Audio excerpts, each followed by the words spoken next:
Welcome to the American Rambler here on the Bastion of Unfree Speech, better known as YouTube.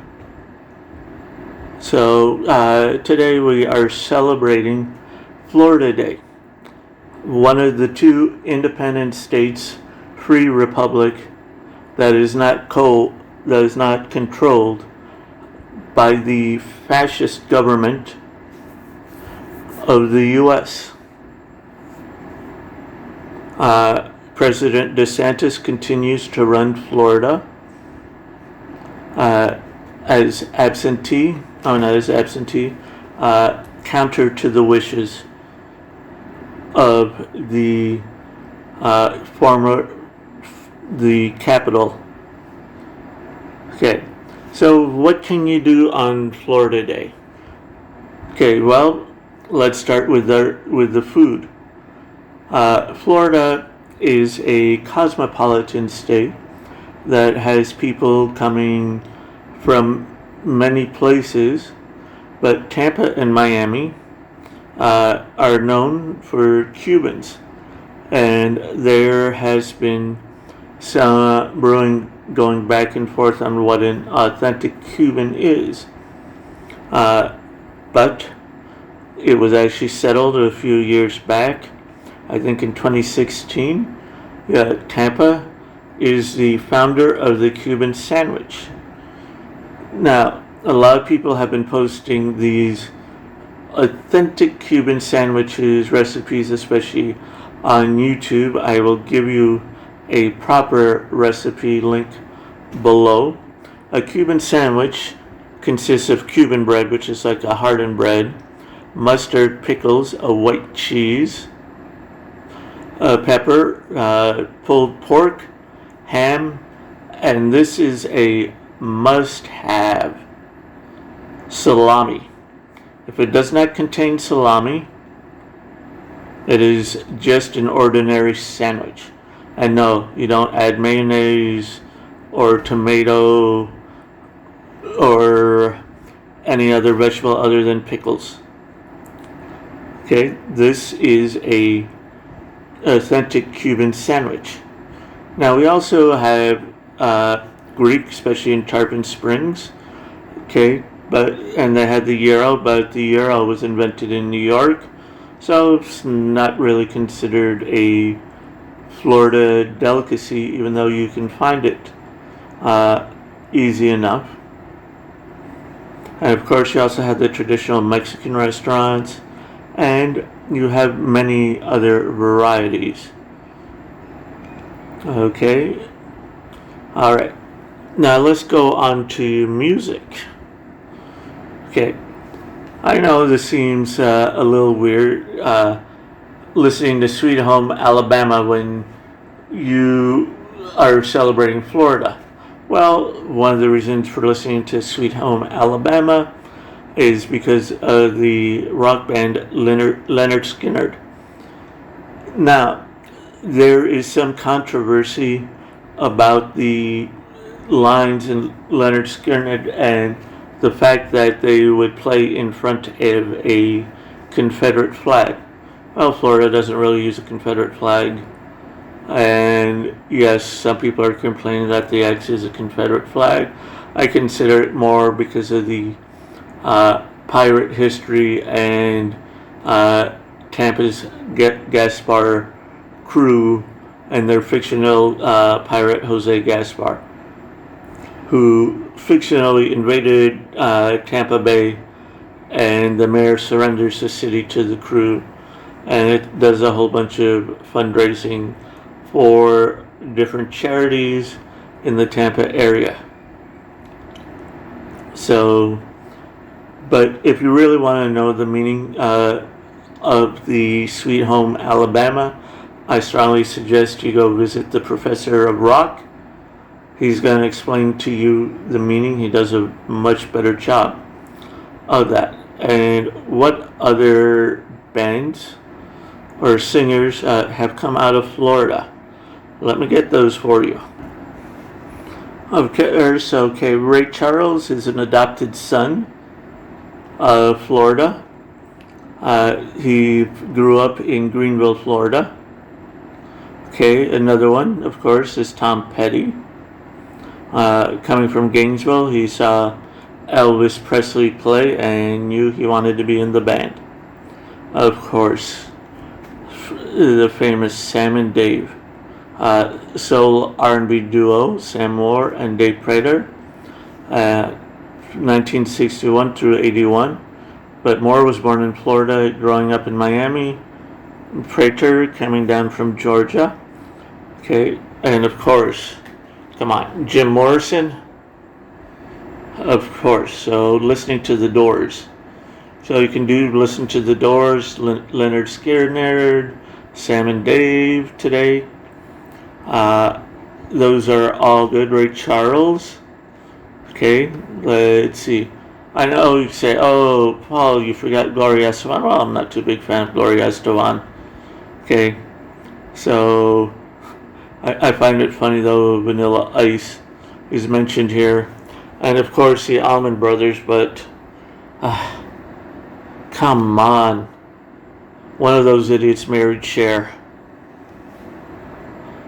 Talk about, I'm not going to even get into it. Okay, so, and got Tom Petty. Let's see, and of course the Bellamy Brothers, excellent country duo from the 70s and 80s. And like I said before, Leonard Skinner, go visit the Professor of Rock to understand Sweet Home Alabama. I put the link down below. And of course you got Casey and the Sunshine Band. Okay, this one was disco funk. Okay, not a big fan of disco, but hey. Alright. And let's see. Are there any more? Okay.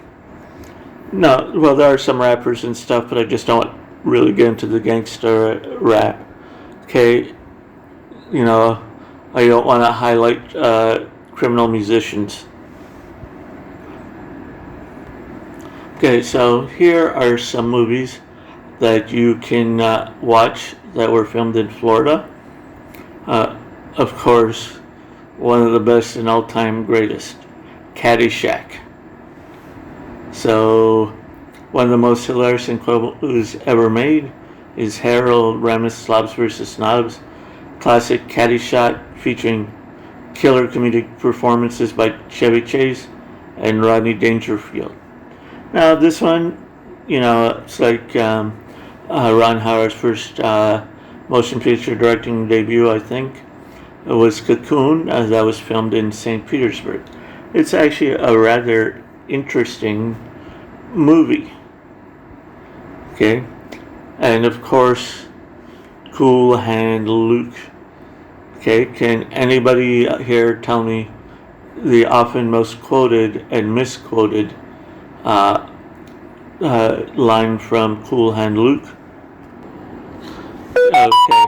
What it is we have here a failure to what we have here is a failure to communicate. Okay, another one is, of course, JD or Johnny Depp, Edward Scissorhands. Okay.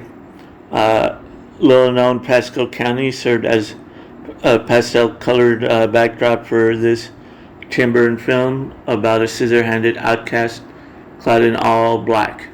Yeah, somebody in Pasco County was creating a human being, and he just didn't have time to create hands before he passed away. So that is one of them. And of course, you got Humphrey Bogart and the all-time great Betty Joan Penske, better known as Lauren Bacall. Okay, I know a lot of men don't like twerking, yeah, because a lot of people just don't do it, and they just don't have Lauren Bacall's butt. So you are going to see that at the very end of this movie.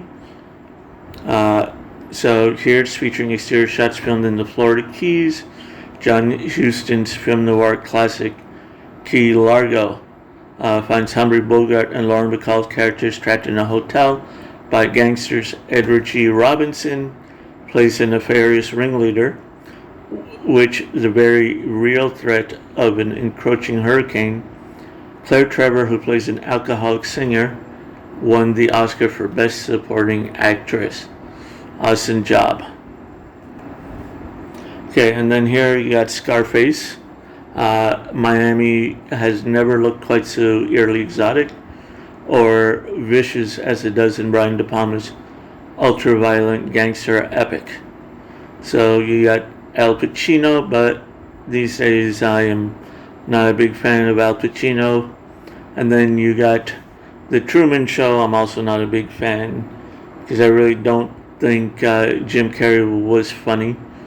But I think these are one of his only two good movies, that and Yes Man. So those are some movies that you can watch today.